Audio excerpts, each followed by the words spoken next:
The ring was in my coat pocket, heavy, cold, and utterly useless now as I stood on the back deck of the cottage, staring out across the early morning fog rolling over the Blue Ridge Mountains. The trees stood tall and still as if even the wind didn't want to be part of this moment. I had rented this place months ago, imagining crisp mountain air and quiet mornings with Emma curled up beside me. She used to say she wanted that more than anything, no phones, no plans, no city noise. Just peace. Simplicity. Us. But I was here alone. She'd left the night before in a hurry, saying Logan, her coworker and self-declared work bestie, needed help finishing up a charity auction presentation. Something about missed deadlines, a misprinted banner, and how no one else could make the numbers look good. The story unraveled quickly from her lips like she'd practiced it on the drive home. I didn't argue. I didn't want to. She framed it like a favor, like it would be selfish of me to question it. And honestly, I didn't want to be that guy, the controlling one, the suspicious one. But now I wished I had been. This morning, while waiting for her to return, I made myself coffee in the tiny kitchenette and reached for our shared tablet, intending to scroll through the local hiking trails. We both loved little detours, spontaneous walks that turned into something bigger. But as soon as I picked it up, her Gmail was already open on the home screen. She'd forgotten to sign out. The screen blinked with a new email. Subject line, last night. My stomach turned. There was a blurry thumbnail of a photo attached, just enough color and shape to trigger my worst instincts. I opened it, and I swear it felt like my heart took a full stop. The picture was taken indoors, dim lighting, probably a bar or someone's apartment. Emma was in it very clearly. Sitting on someone's lap. Not just sitting, but leaning in, her hair cascading over one shoulder, a wine glass in her hand, and her expression. God, she looked free. She was laughing, head tilted back just slightly in that way she used to laugh when we were still new. That unguarded kind of joy. Except the person whose lap she was on wasn't me. It wasn't even ambiguous. His hand was on her waist and hers was curled over his shoulder. Casual. Comfortable. Familiar. The timestamp told me everything I needed to know. It matched the night she told me she was staying in with a migraine. Said she needed sleep, had already turned off her notifications. I'd send her a goodnight text anyway. She never responded. When I confronted her about the photo, I kept my voice steady, even though my insides were unraveling. What's this? She didn't even flinch. She barely looked at the screen. Oh my God, she said, scoffing. That again? That photo's fake. Logan's ex has been messing with him, sending weird emails, stalking his socials. She must have gotten access to some old pictures and edited that. I waited. Nothing in her voice cracked. Nothing in her face gave away even a flicker of guilt. It was like she'd rehearsed this. I wanted to believe her. I wanted so badly for that explanation to be true. But it didn't feel right. Then she looked at me dead in the eyes and added honestly, Mark, are you okay? You've been really stressed about work lately and now you're accusing me over some random Photoshop job. Just like that, the guilt was shifted onto me. I was the paranoid one. The fragile one. I had asked a simple question about a photo and now she was questioning my stability. Gaslighting, I guess they call it. I used to think that term was overused, some internet buzzword for petty fights. But in that moment I finally understood it. It wasn't just lying. It was rewriting reality. I stood there like a fool, holding the tablet, heart racing, while she kissed me on the cheek, grabbed her laptop, and said she had to meet Logan early to finish the presentation. No apology. No second glance. Just a cloud of perfume and the sound of the front door closing behind her. That was the moment the ring in my coat pocket stopped being a promise and started feeling like a weight. A mistake. A monument to my own blindness. I had planned to propose this weekend. Right here in this cabin, under the stars, with a campfire burning low and her favorite jazz playlist humming through the speakers. I had even picked the exact moment, Saturday night, after dinner, when she'd be warm from wine and wrapped in a fleece blanket, leaning into me. I imagined her crying, saying yes, laughing and pulling me into one of those long, teary kisses that you only see in movies. Instead, I stood alone on the porch, fog curling around my ankles like smoke, holding a tablet that felt radioactive. The worst part? This wasn't out of nowhere. If I'm honest, and I'm finally trying to be, there had been signs. Too many little things I brushed off because I loved her, because I trusted her, because I didn't want to be that guy. A few weeks ago, she changed the passcode on her phone. Said her office was cracking down on security protocols even for personal devices. I didn't question it. She'd started working late more often. End of quarter crunch time, she said. New interns slowing everything down. I nodded, told her to take care of herself. She bought new lingerie out of the blue. I never saw it on her, though. Said she was just trying to feel feminine again. And then there were the calls she took in the hallway, always labeled mom or work, even though her relationship with her mother was strained at best. Once, she came home with lipstick smudged across her cheek, said it rubbed off from a coworker's goodbye hug. That one stuck with me. It wasn't the smudge. It was the lie it came wrapped in. Something about it didn't sit right, and I remember the way her eyes avoided mine when she said it. But I let it all go. Every time. Because I loved her. Because I was ready to spend the rest of my life with her. And now, that same love had made me blind. I sat down on the porch steps, the cool wood biting through my jeans, and stared at the fog. It was thick now, like it was trying to hide the mountains from me, or maybe trying to hide me from what I had just seen. I pulled the ring out of my pocket and looked at it. It was beautiful, white gold, simple setting, vintage. She once pointed out a similar one in a magazine and said, if you ever propose, don't go flashy. I want something with history. Something honest. Honest. What a joke.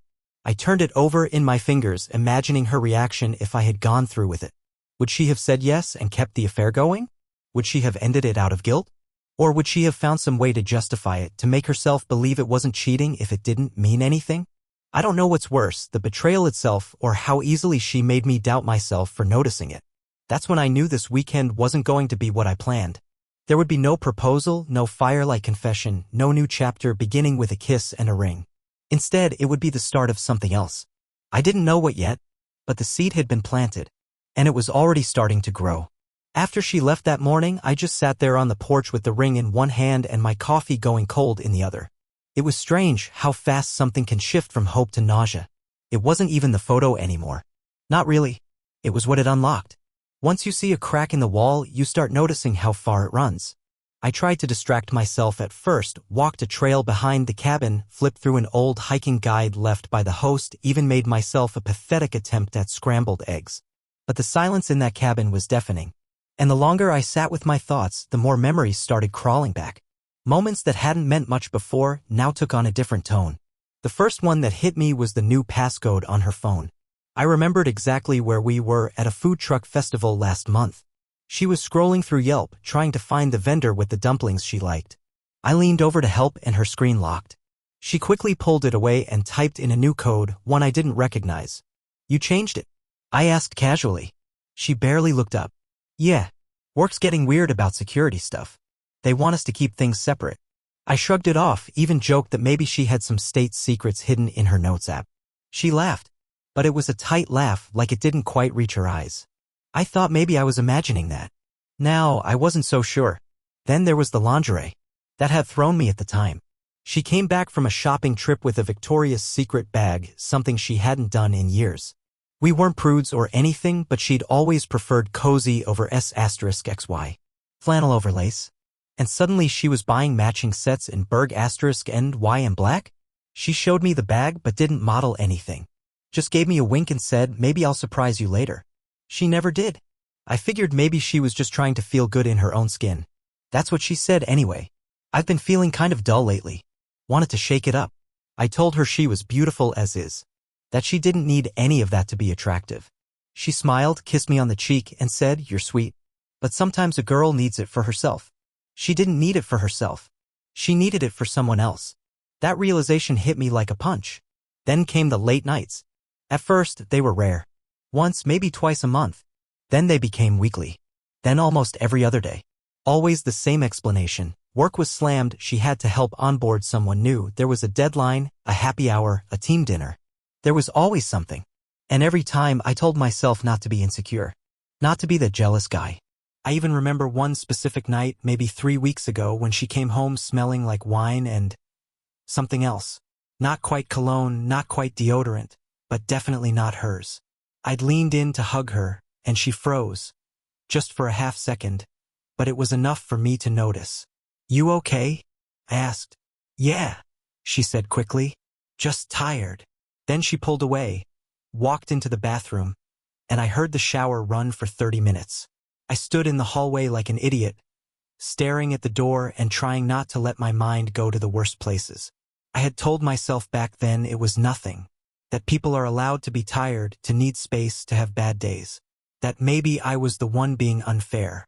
But now I wasn't so sure she ever came home clean. Then there was that one night when I found a wine bottle in her tote bag. An expensive red, the kind we only ever opened on anniversaries or holidays. She said it was a gift from HR, some kind of recognition thing. But a few days later, I was cleaning out the car and found the receipt tucked in the side of her purse. It had the name of a wine shop across town, nowhere near her office, and the timestamp was during a lunch break. When I asked again, just casually, she said I must have seen an old receipt. Old receipt. Sure. Looking back, I don't know if I was ignoring the signs or just didn't want to admit what they meant. It's easy to play dumb when the alternative means facing something that could rip your world apart. She also started answering fewer calls from me, or picking up with a kind of forced chirpiness, like she was trying too hard to sound normal. "Hey babe," she'd say, as if nothing was wrong.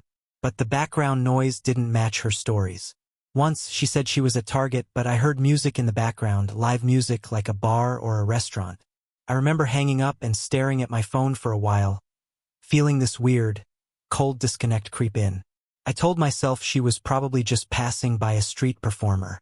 I've made so many excuses for her that I could write a book. The final straw in this mental audit came from something small, almost stupid. I remembered we were watching a movie on the couch, just a few days before this trip, and there was a proposal scene. The guy got down on one knee in the rain, holding a ring box in the middle of a city street. I looked over at her, waiting for the usual smile or playful jab about how over the top it was. But she didn't look moved. She didn't even look amused. She looked uncomfortable, like someone watching a scene from a life she didn't believe in anymore. She shifted in her seat, pulled her blanket tighter, and mumbled something about how proposals in public were so performative. That was new. She used to love those scenes. She used to say stuff like, "If someone doesn't cry when they ask, it doesn't count." Now she just looked bored. It was like the woman I loved had slipped away while I wasn't looking. Like she'd quietly packed her emotional bags months ago and started building a new version of herself somewhere else. One that didn't include me. And maybe the most painful part?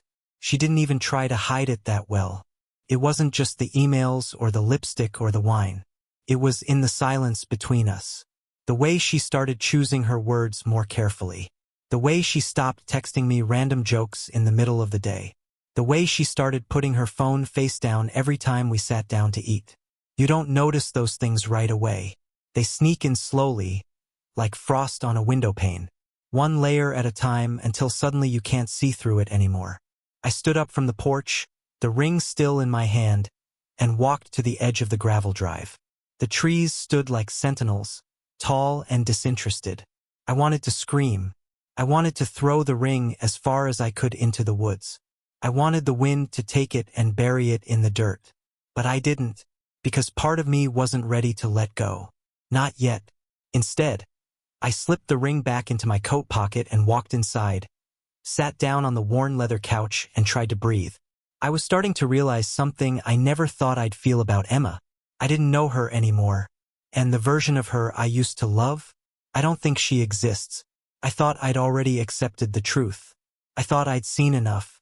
The photo in the email, the changed routines, the excuses wrapped in that cool, calculated tone she used when she wanted to shut down a conversation before it even started. But apparently, I needed one more shove. Something to make it undeniable. Something I couldn't rationalize away. It came later that evening. Uninvited, unexpected, and somehow more brutal in its casualness than any confession could have been. I was in the kitchen of the cabin, chopping vegetables I didn't feel like eating. I had planned a whole meal for us, rosemary chicken, roasted potatoes, even dessert. The kind of dinner you cook when you're proposing that night. The wine was already breathing on the counter. Everything was ready. Everything except her. She hadn't even texted me since she left that morning. Not a check-in. Not an on my way. Not even a thumbs-up emoji. Just silence.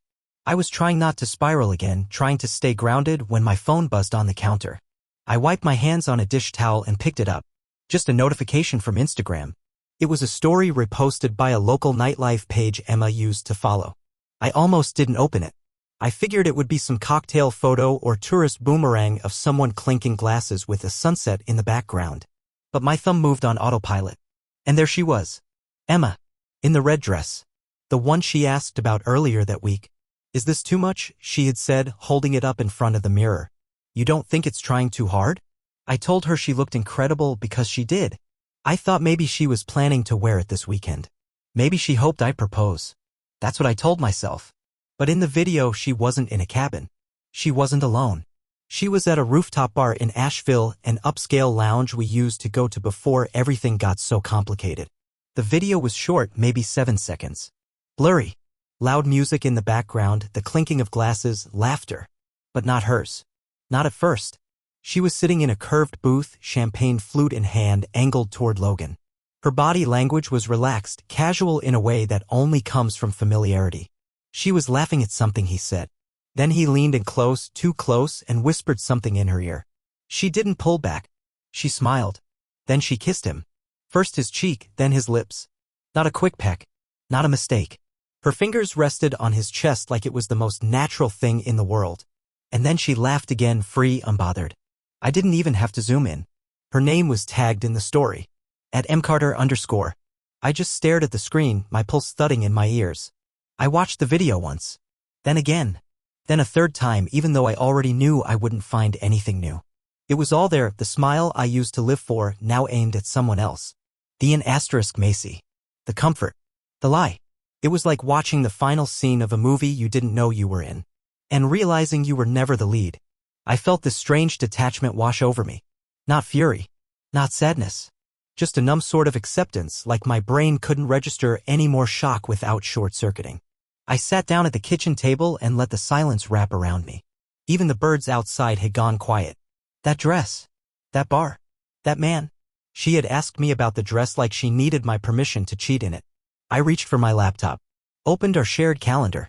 I knew she had meetings scheduled with Logan this week, some bogus presentation prep, some charity pitch. She even told me the name of the client. But there was nothing in our calendar about Asheville. Nothing in her texts, nothing in her email that I had seen earlier. I opened her inbox again. Searched for Logan's name. And there it was. A dinner reservation confirmation. Sent to her personal account. Same night, same bar. But the subject line was different. Table for 2, private booth confirmed. So much for charity. There was also a photo attachment from earlier that afternoon. It hadn't loaded when I checked before, but now it popped up with sickening clarity. It was a selfie, Emma and Logan in the mirror of a hotel elevator. Her hand in his. The same red dress. The same confidence in her eyes that I used to mistake for love. No hiding. No hesitation. I slammed the laptop shut so hard it rattled the salt shaker off the counter. I didn't bother picking it up. I couldn't decide what was worse, that she had lied so effortlessly or that she clearly wasn't worried about being seen. Like I didn't matter at all. And in that moment, I started to believe it. I walked back out onto the porch. The night had fully settled over the mountains, a blue-black curtain stretching above the trees. The stars were out, and for the first time, I didn't find them beautiful. I found them mocking. I pulled the ring from my pocket again and stared at it under the porch light. It looked dull now. Empty. Like it knew it didn't have a home anymore. And then something shifted in me. I wasn't just sad. I wasn't just confused. I was done. Done wondering. Done doubting myself. Done explaining away things that should have been red flags from the start. I grabbed my phone and opened her message thread. She still hadn't texted. Still no ETA? No apology. Nothing. I stared at the blinking cursor in the message box for a long time. Then I typed, "Don't come back here. Your suitcase is by the door." I didn't send it. Not yet. But I kept it open. Ready. Waiting. Because this wasn't a maybe anymore. This was a conclusion. A hard stop. She had chosen. Repeatedly. Quietly. Fully. And now it was my turn. She came back the next morning at 7:04 a.m. I remember the time exactly because I hadn't slept. Not even a little. I'd spent the whole night in that cabin, pacing, sitting, standing, pacing again, watching headlights flash occasionally through the trees, wondering if each one was her. But I knew she wouldn't come until the sun started to rise. Emma always liked to reappear when things looked softer in the light. But there was nothing soft about this. I heard the gravel crunch before I saw her. She pulled up in the same car I'd helped her get last year, a used Audi with just enough miles to knock the price down, just enough shine to feel like a reward for the promotion she said meant the world to her.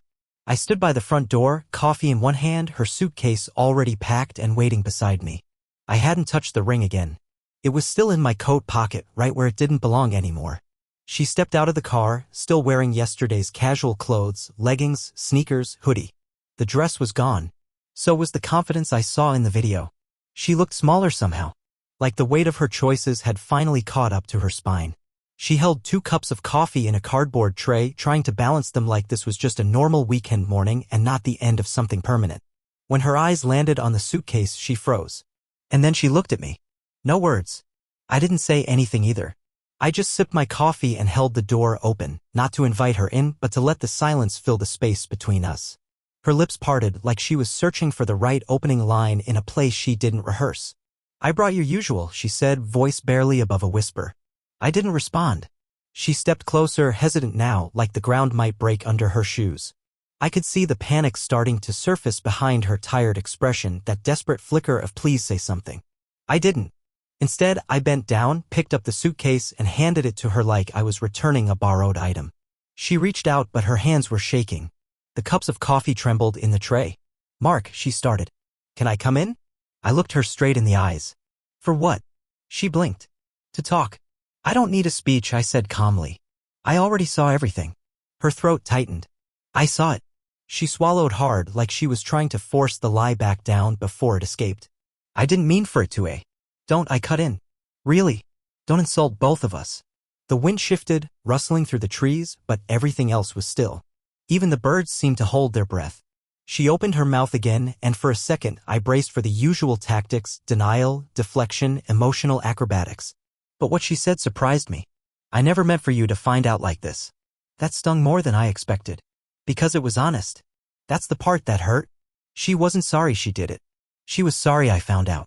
I stepped back, holding the door open wider. There's nothing inside for you anymore. Her eyes glossed over, but she didn't cry. She didn't drop to her knees or beg like I might have imagined in some dramatic revenge fantasy. She just nodded slowly, the kind of nod that said, yeah, this is the moment it all collapses.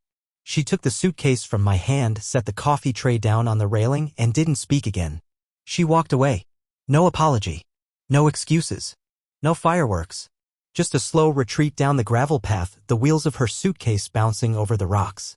And I watched her go, not with anger, but with the kind of quiet clarity that only comes when you finally run out of things to hope for. Once her car disappeared down the bend, I went back inside and did what I had been preparing to do all night. I opened her inbox again. Not to snoop. Not anymore. But because I needed confirmation. I needed closure. And it was all there. Emails. Messages. Reservations. All neatly threaded and labeled. No work files. No presentation drafts. No documents. Just hotel confirmations. Dinner receipts. Back and forths with Logan. They joked about keeping their stories straight. They scheduled a hotel 2 days before she left. There was even a message from him that read, I told her you were at a conference, figured it'd make it easier. Don't stress. Just enjoy the weekend. Enjoy the weekend. I almost laughed. Not because it was funny, but because it was so audaciously casual. Like they were planning a brunch, not the demolition of a relationship. I found photos. Ones that hadn't been posted anywhere. Mirror selfies. Candids. Her wearing the red dress in front of a hotel bathroom mirror. His arms around her waist. Her smile wide and familiar, but no longer mine. I forwarded them all to myself. Not for revenge. Not to use in court. Just to remind myself that it was real. That I hadn't imagined the unraveling.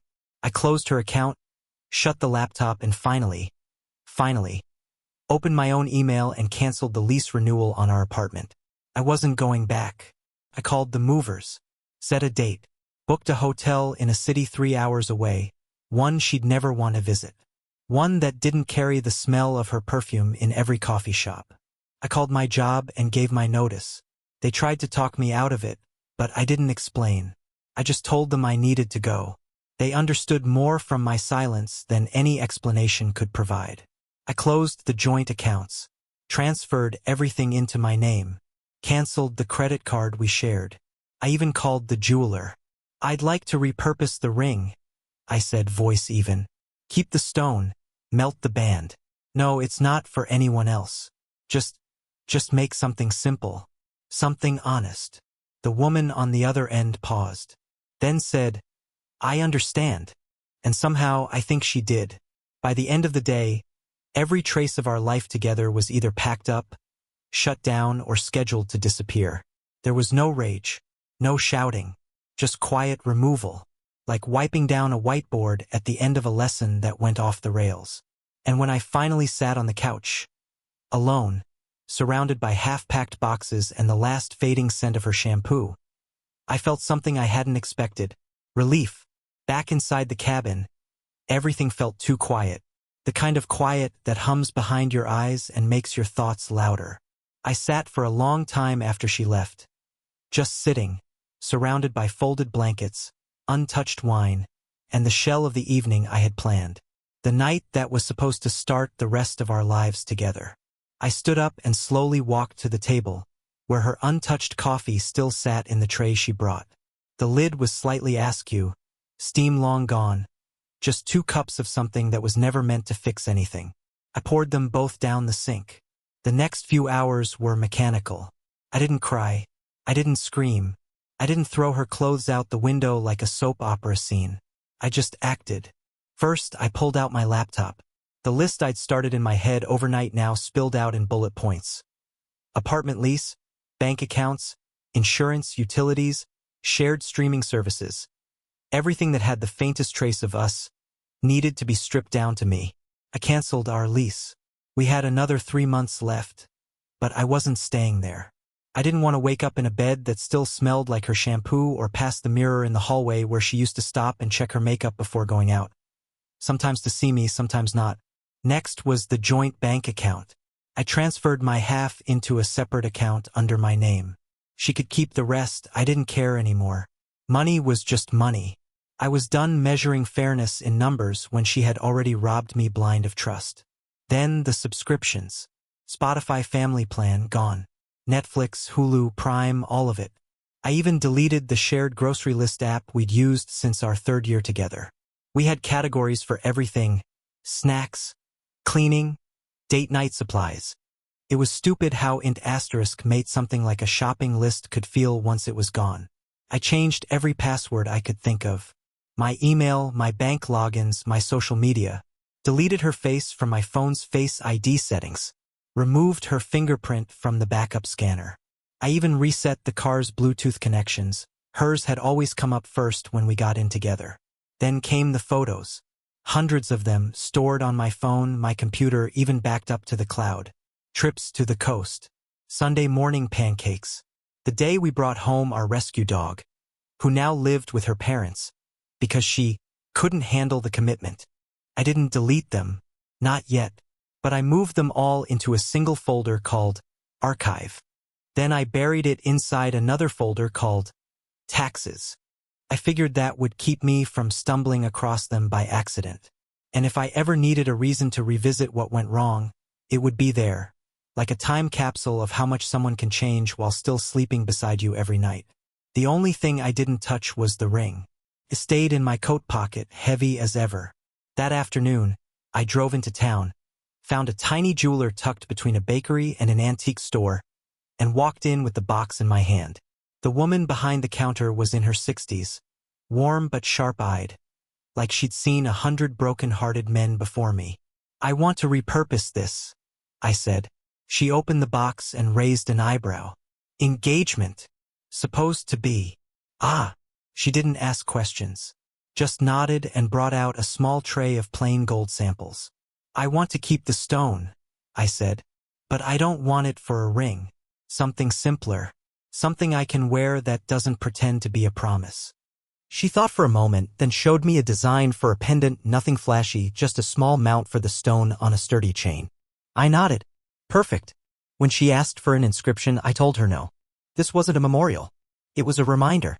After leaving the jeweler, I drove aimlessly for a while, looping around unfamiliar roads through the mountains, letting the turns and altitude blur the tightness in my chest. There's something weirdly therapeutic about driving when your life's been gutted, its motion, control, the illusion of progress. Somewhere between Boone and nowhere, I pulled off at a scenic overlook and just stood there for a while, watching a hawk circle far overhead. That's when I realized something. I didn't want to go back. Not to the cabin. Not to the apartment. Not to the life we'd built that now felt like a lie covered in wallpaper. So I called a moving company. I told them I needed to pack up my half of the apartment. Furniture, clothes, books, whatever didn't carry her fingerprints. They could leave the art she picked, the dishes her aunt gave us, the vintage rug she made me buy for the aesthetic. I didn't want any of it. When they asked for a forwarding address, I hesitated. Then I gave them a P.O. box I had just set up online. I didn't know where I was going next, but I knew I wouldn't be leaving a trail. That night, I checked into a hotel under a fake name. It was a bland room, beige curtains, humming AC, a mini fridge with exactly 2 sodas and 1 expired apple juice. But it was mine. No reminders. No ghosts. I slept better that night than I had in weeks. The next morning, I bought a cheap used car from a lot just off the interstate. Nothing special, just something that didn't carry the memories of road trips and her playlists. I sold mine to the same lot for a fraction of what it was worth. I didn't care. Driving it felt like wearing a coat that still smelled like someone who'd left. In the weeks that followed, I moved through the process like clockwork. Met with lawyers. Signed paperwork. Boxed up old clothes. Every time a new document arrived in my inbox from the divorce attorney, I signed it immediately. No delays. No games. Emma tried to reach out once. A single email 2 days after she picked up her suitcase. Subject line, please talk to me. I deleted it without reading it. Then I blocked her account. That was the last thread. And once it was cut, I finally felt like I could breathe again. The silence didn't feel heavy anymore. It felt earned. Freedom, I've learned, doesn't always come with fireworks. Sometimes it comes with canceled passwords, forwarded mail, and the quiet knowledge that you walked away from something that was never going to love you the way you deserved. Months passed. Seasons changed. Life moved, and I moved with it quietly, deliberately, away from the life I had built with Emma.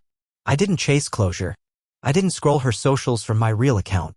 But sometimes, late at night, I check from a burner profile. Not out of jealousy, just curiosity. Like checking the weather in a city you used to live in.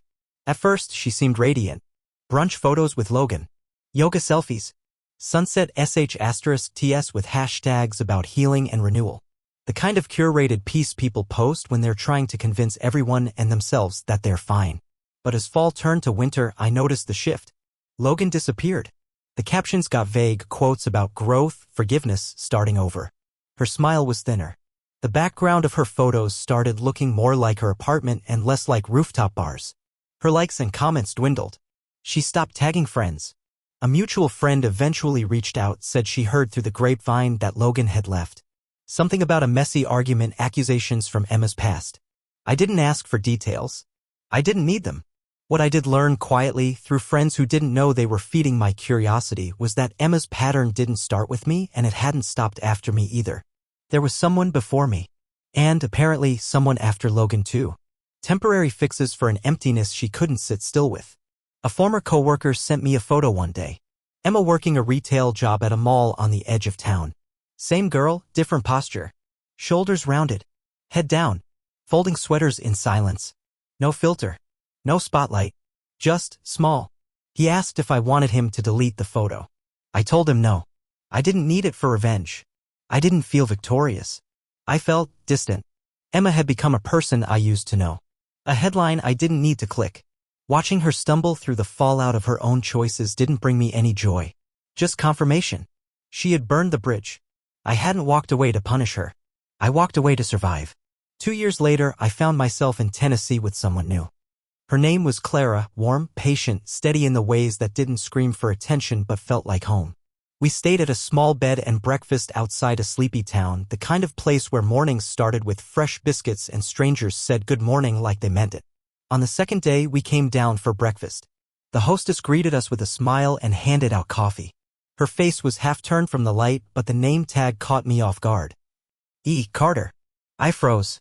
And when she looked at me, really looked, her eyes widened just slightly. Recognition flickered like a dying bulb. It was Emma. She didn't speak. Neither did I. She hovered there for a second, waiting for something. A reaction. A word. Maybe an apology. Maybe forgiveness. But I didn't give her any of it. I turned to Clara, smiled, sipped my coffee, and kept the conversation going like nothing happened. Emma was just a shadow now. A ghost passing coffee over a counter she never imagined standing behind. She stayed frozen, like she wanted to say something. But eventually she walked away. And I let her. Because ghosts only haunt the doors we leave open. And every door she touched in my life was locked. For good.